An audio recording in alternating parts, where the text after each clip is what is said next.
अहनबद Yemen मरुइब पाव अम update थमजगे मोरेदा मखाताना cookie सिंगना commando दा RPG कापसिनदुना लांदारखरे commando मरी सोखरे तुमुखोंगदसु खुलंगाकपा अमा सोखले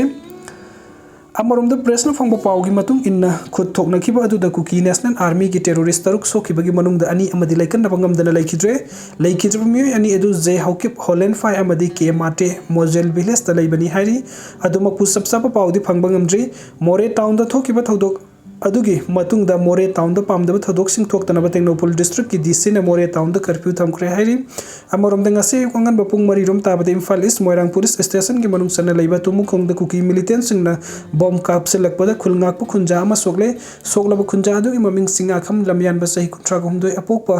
इबोतोंबा तुमुखोंग अवंग लैकाई देगिनी माग हौजिक रास मेजिस्ट्री दा लैकनरी मखाताना तुमुखोंग दा कन मोंग दा नोंमै काम नखरे नोंमै काम न बदु सौराकना पुंखाई अमरोम सथकी सोगलब मियोय अदु सही कुनहमदोयरम सुरे हाइरि सोगलब खुलंगाक प अदु इरांग असिन मरम ओरगा तोंगन तोंगन मफम कया दा लैरबा मतुंग दा हौजिक मोइरांग पुरेल रिलीफ कैम्प दा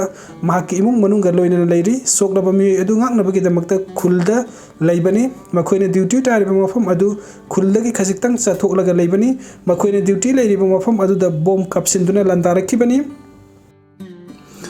manipuri lengang lam damasta hana gi tangdu leita fiam da tapna tapna hanjilak le haini ngai gi chorekta kuki militant sing leptana mafam khar da bomb amadi nongmai kapsin dun attack sa tharak le ngarang nungtin kadang ban kuki militant sing na kablak pada khulngak pa volunteer ning thojum james word ko ba ma sikiba ga loina nungtin dana more gi mafam amada duty ta ba commando personnel amada nongmai kapsilak pada gi commando personnel ama sok apan nangkraba madugi makha tarak pada more gi tongan tongan mafam kaya da kuki militant sing ka manipuri police commando sing akan bumong da nongmai kap nakhi madugi makha tarak pada numidang pung taraga mathoi makhairom तारक पदा अमुक हन्ना Kuki militant सिंगना commando team अमदा